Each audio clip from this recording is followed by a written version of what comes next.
ito ay rated SPG. Striktong patnubay at gabay ng magulang ang kailangan. Maaaring may masiselang tema, lengguwahe, karahasan, sexual, horror o droga na hindi angkop sa mga bata.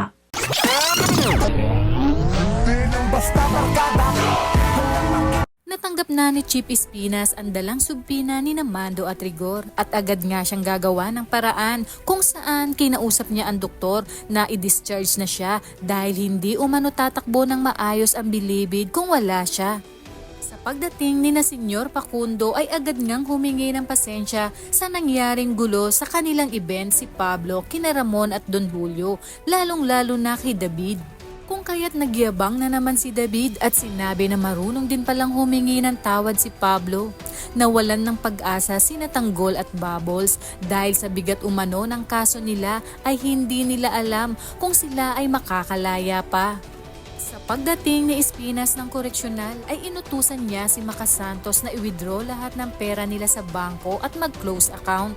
Maging ang mga dokumento ay sunugin dahil hindi dapat makakita ng kahit konting dumi si Rigor na maaaring gamitin laban sa kanya. At ipinatawag na niya si Tanggol upang gawin ang susunod na hakbang. At ang mga dapat nating abangan ngayong Huwebes, makakatanggap ng memo ang NCF tungkol sa parol ni Bubbles. Kaya naman dahil sa sobrang saya ay napatakbo si Bubbles kay Tanggol.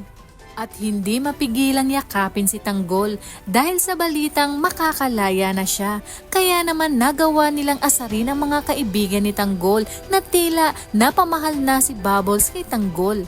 Sasamahan naman ni Olga si Tess na sundan si Lena dahil gusto talaga ni Olga na masaktan si Tess. Kaya naman sinundan nito si Lena at nakita nila na pumasok si Rigor. Koreksyonal ay ipinatawag na ni Espinas si Tanggol. Dito sinabi ni Espinas na nagsisimula ng mag-imbestiga ang kanyang tatay Rigor tungkol sa kalakaran nila sa loob at kahit na ano umanong mangyari ay wag na wag itong magsasalita.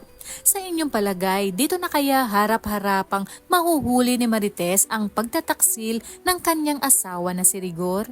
Kaya naman kapamilya, kung bago ka pa lang sa aking channel, ay mag-subscribe ka na at i-click mo na rin ang bell icon para updated ka sa pinakahuling kaganapan sa paborito mong teleserye, ang FPJ's Batang Quiapo. Hanggang sa muli, salamat!